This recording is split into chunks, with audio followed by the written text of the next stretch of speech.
Hey, it's Kyle. In episode 121 last week, we talked all about the Raditaxia Global Challenge. Well, it's going really well. We're over halfway to our fundraising goal. We've got over 500 people involved, but we need you. If you would like to contribute your effort to help us travel around the globe, visit rideataxia.org/global challenge.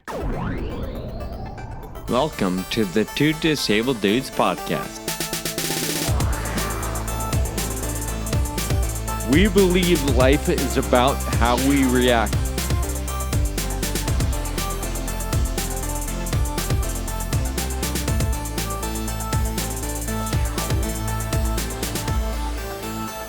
Okay, here we are. Welcome back mostly to Kyle and me. Our listeners, they're phenomenal. They've been tuning in every week or when time permits, they catch up on a couple episodes. But you and I haven't had a conversation in a minute. We've been relying on interviews. We had the unique and special Red Taxi Global Challenge bit. So I want to say thank you to our listeners for sticking with us, even though it hasn't been 100% just me and Kyle in a minute. No, but Sean, it's because we've had such awesome guests. Yeah. And we've been enjoying talking to other people. I kind of like talking to people other than you most of the time. So, I usually try not to let you know that. Say that out loud. No, that's cool. I understand. We really, we've had fun. We've had some great conversations lately. So with that, what we've got today is another incredible conversation. We'll get to that in a moment or two. But Kyle, we need to check in. We haven't been able to do that in a couple of weeks. So last time we spoke about one thing, so you had committed to riding 100 miles in one setting or one day. So that's referred to as a century. How'd you do? Yeah, no, I'm excited for this check-in because I finished my century. Good job. Dude, and it was so much fun because of the guys that we were with on the trail. We stop every 12 miles or whatever it is and get a drink of water and give each other crap and laugh heartily and eat some food and then go on. It was just, it was awesome. A century is made for a long day, right? A lot of work. So keeping yourself or your mind occupied for 100 miles, that really helps when you have some good friends riding with you. I agree. Yeah. So I wanted to check in on your cycling mileage. I think that's fine. We just talk about yours. We don't need to. So let's move on. Why are you deflecting? I don't get it. Well, because I haven't been looking forward to this because I didn't complete my one thing. I feel like I've said that before, but yeah. I had committed to riding 25 miles during my work week. Air was starting to clear up a little bit in Northern California, and unfortunately, fires erupted not too far away. So it's the air's fault that I haven't been able to. Actually, that's not even true. It's not the air's fault. Yeah. Although our air quality has diminished once again, that week where I committed to riding, after the recording, I started looking at my calendar and I realized, ooh, this is going to be hard. I had a couple late nights at work and I just don't ride in the dark. I don't think that's smart. Yeah. And some other things. And I'm like, I don't know if I'm going to be able to do it. So I did go out once on my day off and I rode just under 8 miles, but that was it. So nowhere near my 25-mile commitment. Sean, let's move on to the conversation that we're going to have. This podcast is all about living life beyond circumstances. And sometimes living beyond circumstances means planning ahead. And sometimes planning for whatever may come, and sometimes the worst case scenario. Totally. That seems like negative thinking, right? But my good friend John Tillotson says that it's actually a high form of positive thinking, planning for the worst, but expecting the best. So today we have an interview with Mary Dale Walters. She is Senior VP at Allsup Insurance and Disability Services, and they really help people wade through the Social Security disability insurance process. And we're excited to hear from her because this is something that we previously didn't know a whole lot about. So here we are. Please enjoy our interview with Mary Dale Walters.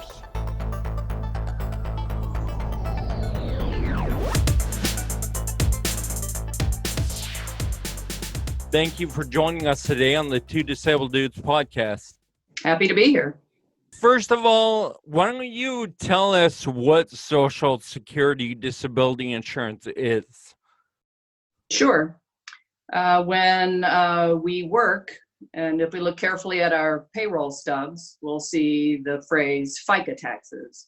And your FICA taxes are basically your insurance premiums. They pay for your Medicare for when you turn 65, and they pay for your Social Security retirement benefits when you turn whatever your retirement age is, 66 and a half these days for most people. And inside there is a little bit put aside into a Social Security disability fund. So if you are a worker and you have worked a lot in your life, you have this insurance sitting there for you, and it's called Social Security Disability Insurance. Now, on the front side, people would think, oh, sweet, I've got some insurance, kind of naturally built in. Something tells me that's not good enough for most people. Can you talk a little bit about that? Yeah, it's like every other kind of insurance. You have to prove it before you can get it, whatever you're being insured for. You have to meet certain tests, and a big one for people with disabilities is, have they worked 5 out of the last 10 years on average? Or if you're under the age of 30, have you worked 4 out of the last 8 years?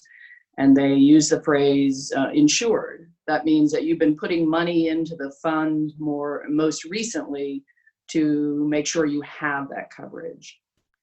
You have to have an injury or disability, physical or mental illness, that is going to prevent you or has prevented you from working for 12 months or more. And you are between the ages of 21 and whatever your retirement age is. So there's some upfront kind of screening things you can ask yourself to see if you're at least initially technically maybe covered by disability. After that, you've got up to 4 different levels of the program to navigate through. Initial applications, appeals. In the end, out of all the 2 million people who will apply for disability this year, eventually maybe 35% of them, 36%-ish, will actually get their benefits. And that can be a 2 to 3 year journey for a lot of people just to come to that end of that road. Wow. Like Kyle mentioned, I'm so glad you're joining us today because I have no idea how any of this works. And I'm willing to bet there's a handful of listeners that don't know either, and probably some that'll be like, oh my gosh, yeah, it was the worst 3 years of my life, and it was such a battle just to figure things out. So I'm certainly glad that you have a wealth of knowledge and you're going to let us pick your brain on this stuff. Sure. That's why organizations like Allsup, who I work for, are out there. People retain or hire Allsup to help them navigate through all the complexities and collection of medical records and talking to a government bureaucracy that doesn't really speak anyone's language.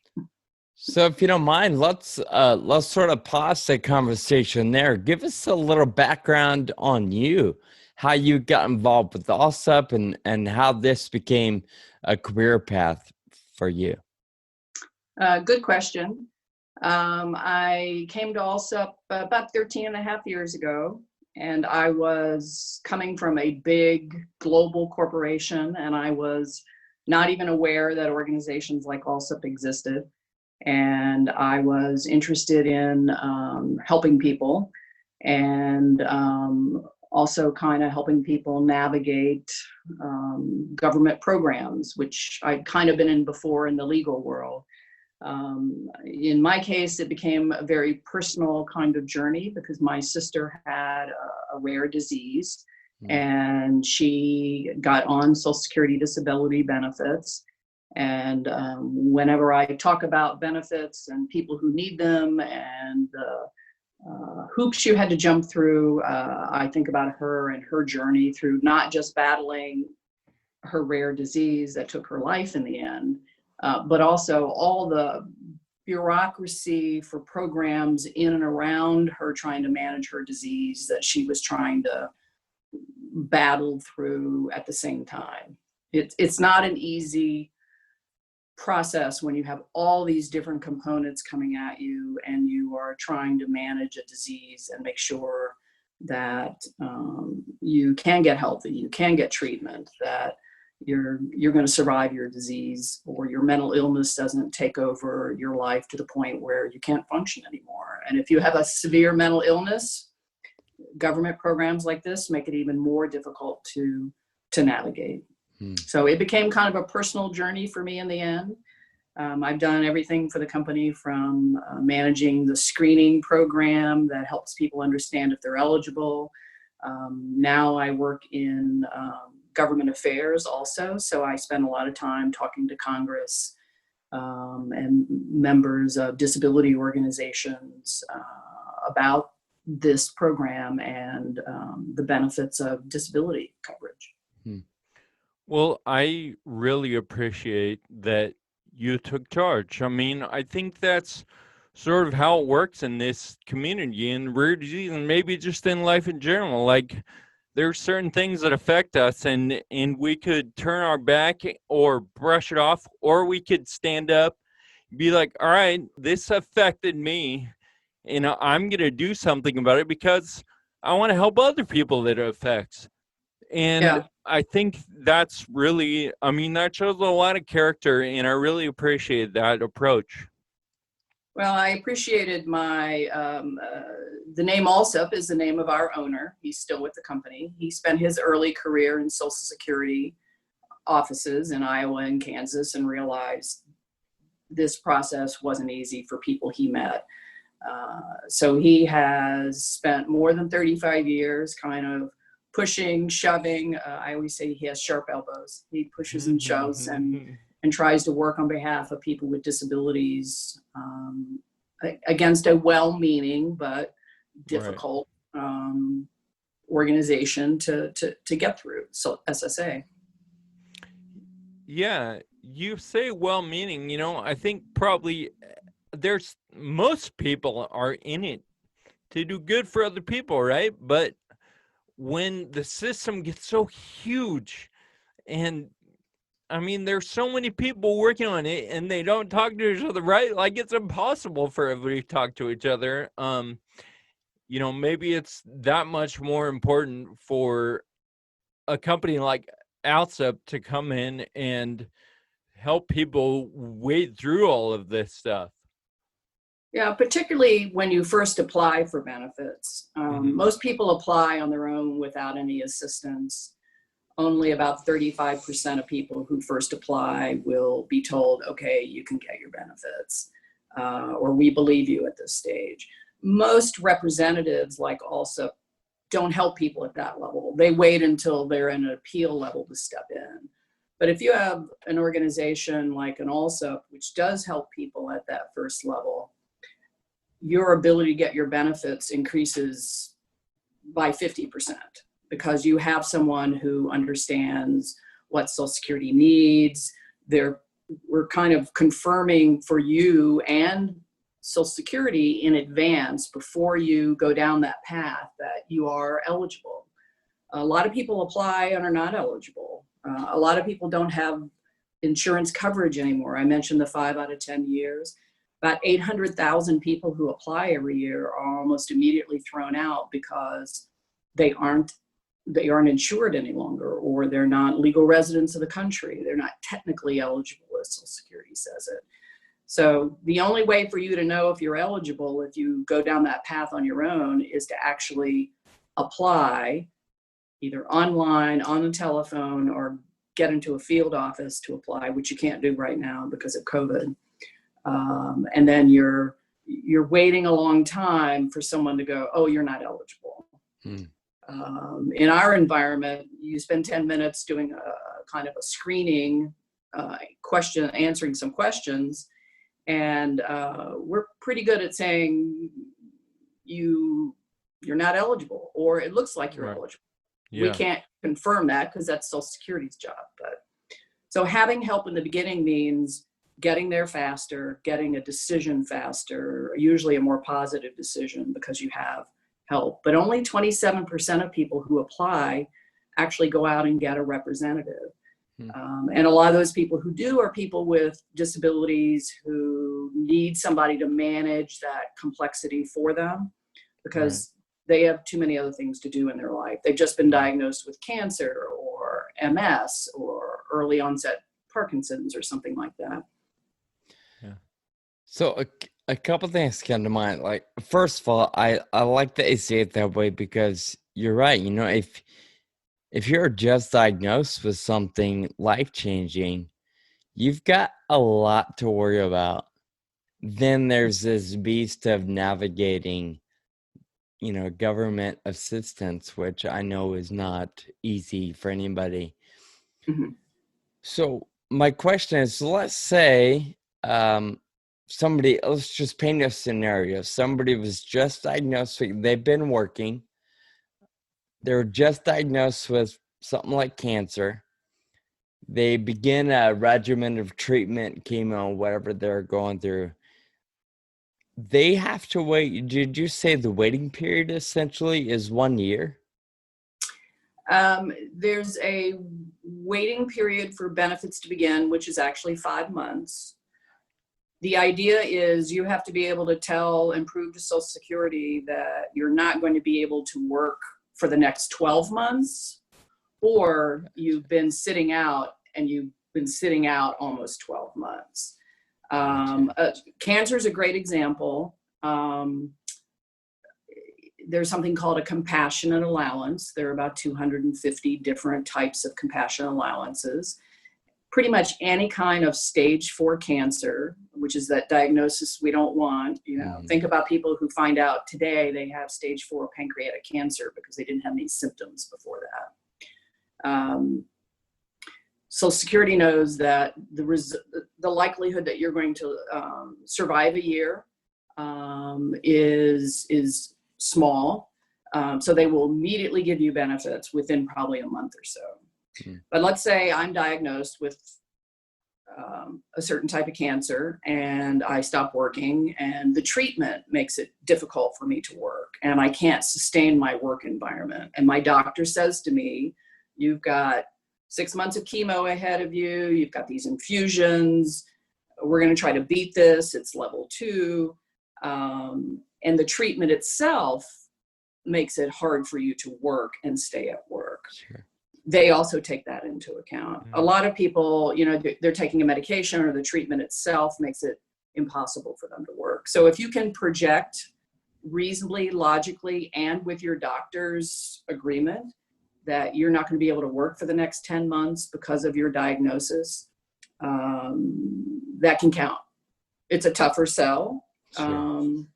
But if you wait 12 months to apply, it gets a little tougher because you're losing your financial situation in there. You're struggling often to keep your health insurance. If you have a former employer, you may be on short or long-term disability, which helps, private through your employer, which can help. But the key is 12 months in the future, or already you're close to that. Sure. And can tell that's going to happen. There are so many factors, obviously, that you're talking about, and you know, we have another complicating factor at this time, which is COVID-19, the ongoing pandemic. And so, what are the unique issues that this situation introduces? A couple of things, just from a program standpoint. Social Security has shuttered all of their field offices. So you have massive telephone waits to get someone on the phone to help you figure out what to do and apply. If I've applied, they have these things called medical listings, and if it's a musculoskeletal medical listing and you meet all the criteria listed, you're a pretty easy person to approve benefits for. But the vast majority of people who apply don't clearly meet that medical listing.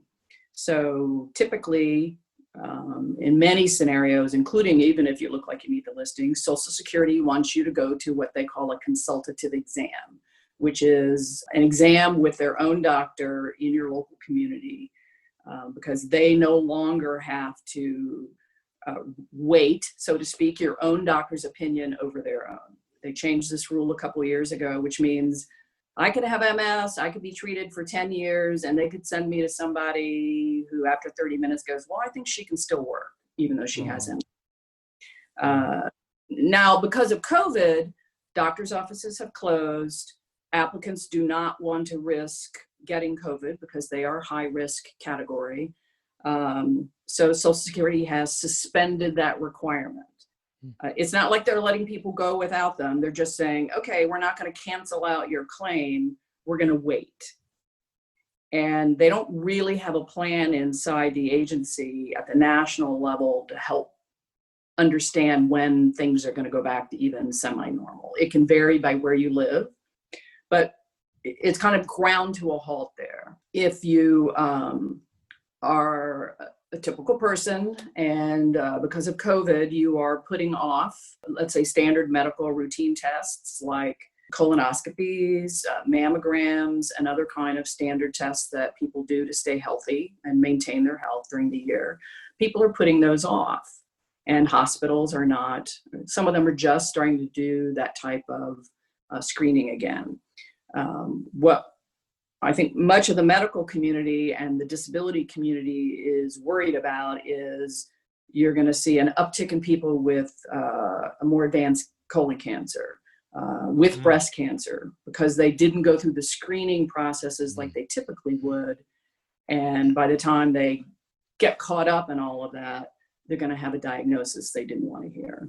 So COVID has kind of multiple impacts on people with disabilities, whether you're applying now or whether you could be somebody who has to apply later. So I assume I know the answer to this question, but I'm going to let you answer it. If somebody is up against the possibility that, you know, they've been out of work for 4 months and they're probably not going to go back anytime soon because of a disability, what is the best approach for them? What's the first step somebody should consider, whether it's, you know, like you said, a self kind of evaluation or getting with an organization like yours, or, you know, exploring the SSA website, or all the whatever resources are out there? Where would you recommend somebody begin the process? I think the best place you can begin is a conversation with your treating physicians, either your specialist and or your regular healthcare provider. Talk to that doctor about your prognosis, whether or not you're struggling to work now can be overcome. Because in the end, Social Security needs you to prove that you cannot work because of your disability. If your work history, if you've been trying to work and your work has been interrupted by your disability and treatment for your disability versus furloughing for COVID reasons, those kinds of things, you know, you really need to be buttoned down. So talk to your doctor, because you want your doctor's support. You want somewhere in your medical records for that doctor to say, this person is not going to be able to work for 12 months or more, in my medical opinion. or is being affected by their treatment, in my medical opinion. Then you come to an Allsup. And you can do all the screening online, which is nice, hands-off, COVID-free process. You can go to getstarted.truehelp.com and just run through, I think it's like 20 or 30 questions, and they'll ask you about this. The other thing you should do when you're talking to your doctors, make sure you have current medical opinion, current medical records. If you go to apply and you say, well, I have this, but I haven't had treatment for this in a year, Social Security is going to look at that pretty skeptically. If it is so severe, your disability, why aren't you getting medical treatment for it? Mm-hmm. And right now, with people losing health insurance, big challenge. So whatever you do, try to hold on to that health insurance and get your disability treated, if only to help you with your disability, but definitely to pass the scrutiny of Social Security. When you say, or when you talk about folks needing to, I don't know, prove that they can't work, whether a doctor suggests that or, believes that to be true. When you say can't work, does that mean can't work in their particular field? Or would Social Security consider, okay, sure, maybe you can't paint houses anymore because you have your condition, but you can go file paperwork in an office. Does it matter what type of work, or is it just looking at what has been your line of work for a certain period? That's an excellent question. And what Social Security does is they consider, they take you through what they call a sequential, 5-step sequential analysis. So the first question is, are you working below and earning below a certain amount of money? This year, it's, are you working and not earning over $1,258? That's what they call the SGA level, to make it easier. The second question they look at when they review your claim is, can you do basic work? So they look at things like, can you sit, can you stand, can you lift more than a certain amount of weight? They look at those medical listings again, and they go, okay, this person has a back disorder, has had failed spinal surgeries, for example. And you'll find characteristics in there that they look for when they assess. So can you do your current job under those medical listings? Can you do any job is the fifth one. So sometimes they'll look at it and they'll go, well, your problem doesn't affect your ability to operate a computer, be a phone, customer service, contact rep, or something like that. Then it gets even more complicated because they look at your age. And all this is in flux right now, by the way. Sure. But they basically look at your age. And for those of us over 50, there's this rule, basically, that they look at you differently. And they look at your ability to be retrained or retasked to a different kind of job. And that diminishes after you're over the age of 50. So at the age of 50 and 55, they're looking at their claims a little bit differently. So again, it's what your medical records would say. It's what they expect you to be able to do or not be able to do to meet that criteria. And then age factors come in. Your education comes into play. If you have less than a high school education or just a high school education, that means the type of jobs you could do other than the one you were doing may shrink a little bit because you don't have a certain level of skills. Sure. If you have a college degree, they're going to be a little tougher on you. If you've got a master's degree, they might be a little tougher on you. I always say, I could have been an airline pilot. I can still be a greeter at Walmart. Yeah. It's how they kind of look Yeah. at. Sure. A fine greeter, I'm sure. But. Yeah. What exactly does it provide? When you're approved, what do you expect to be provided with at that point? Great question. And it's something that a lot of people don't understand because they want to delay, they don't emotionally, they can't get their head around the idea of being on benefits. But when you look a little closer, you do get your monthly income. And the average amount of income that somebody gets from their monthly benefits right now is like $1,260 a month. It's not a lot of money. But if you've been a higher earner and you have a longer work history, you can see that creep up into the high 2000s, low 3000s. So you get monthly income, which is nice. You also become Medicare entitled, and you don't have to be 65 to get Medicare if you're on disability benefits, which having health care obviously is a great concept, and includes drug coverage, Part D drug coverage, which is helpful. Social Security typically adjusts what you can get each month by cost of living.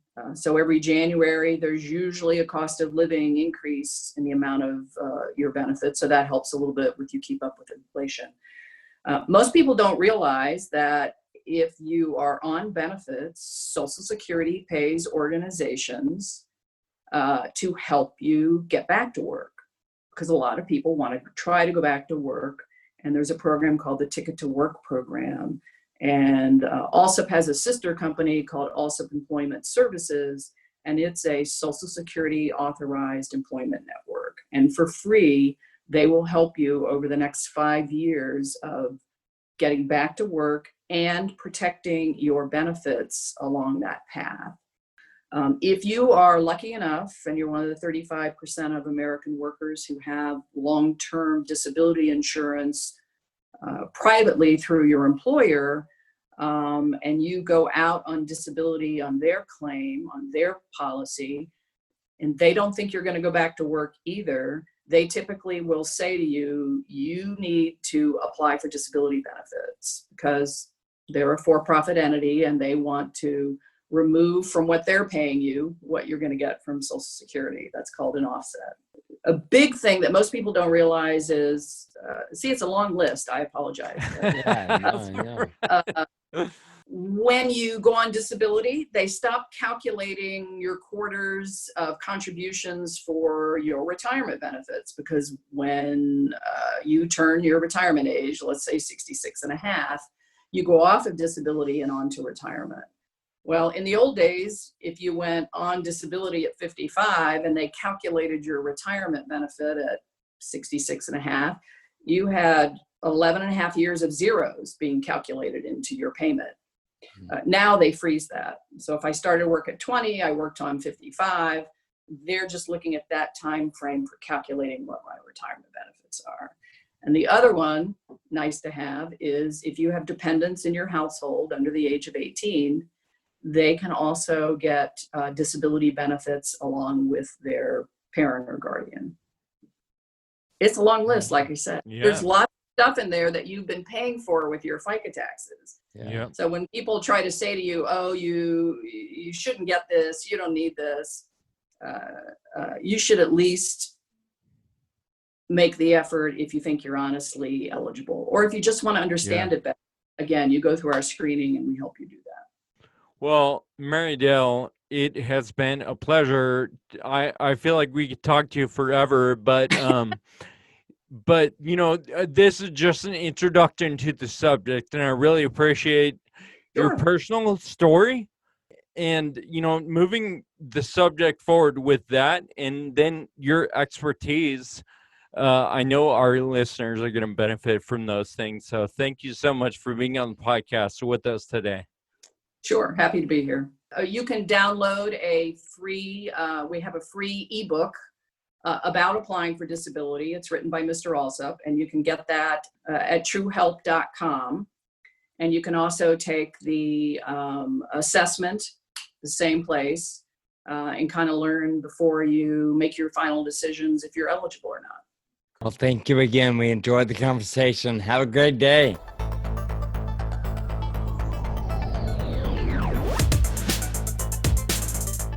Well, there you have it again, Kyle. I really enjoyed that conversation because I really think it's a very relevant topic, not only because of COVID, but just life in general, especially when we look at ourselves, our friends, and a lot of our community. We know many of our listeners are up against issues that involve disability or different insurance services that are out there. So I really enjoyed that she helped kind of break it down a little bit for us and explain it and make it a little less daunting. At least I feel like it's less daunting.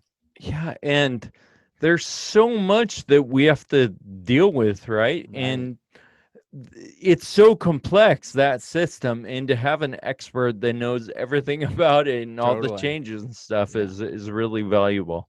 I do want to encourage our listeners to consider help through an organization like Allsup if and when you get to that point. I do want to clarify, we do not have any connection to them, no sponsorship, no donations or anything like that. So we're not certainly not promoting them specifically and only, but we're certainly encouraging you to consider help such as the help they offer. Kyle, let's get into some closing notes. First up, we want to check in on a new one thing or commit to a new one thing for the week. So, what are you working on this week? Dude, so I've been working on it for a while, and everyone has heard me talk about it a few times. So I think I am gonna celebrate that I am closing on my home, on my What? condo this week. Nice. So Congratulations. yeah, so that's my commitment, I guess, is Okay. to That, close that out. I mean, that's like me saying, "Oh, my commitment is to wake up 7 days this week." It's kind of natural. I mean, sure, unless something goes terribly wrong. But I think I like this particular one because really, I think we all know we can't just buy a house overnight, right? There are things you got to Yeah. do and a Yeah. processes you have to work through over the course of weeks or months. And obviously, you've mentioned some of that. So I like that all those one things are Right. really what have led you to being able to close this week. Exactly. Maybe that's the rule, is that if you're going to use it as, the result as your one thing, it's got to be the result of many other one things. Other one, okay, fair. I like it. Well, my one thing for this week, Kyle, I have fallen off the wagon when it comes to reading. I think a lot of that is due to less travel. Usually, when I'm commuting or flying or working out, that's when I have a book playing or maybe one of my favorite podcasts to listen to. So I'm behind on my reading goals. So I'm committed to reading 5 chapters this week. That's at the very least a chapter a day throughout most of the week. So I'm gonna get that done. And it goes from there. I mean, you might get to the 5th chapter and be like, well, I'm just gonna finish this book. Gotta start somewhere. Exactly. So, Sean, thank you notes.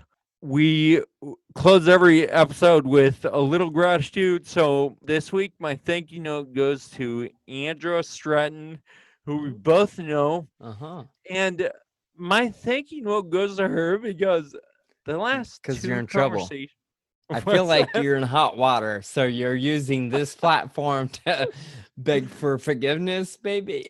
No, quite the opposite. Actually, we talk on the phone, whatever, every couple weeks or something, and just catch up. And the last 2 or 3 times we've talked, we've ended up just laughing so hard that we couldn't breathe.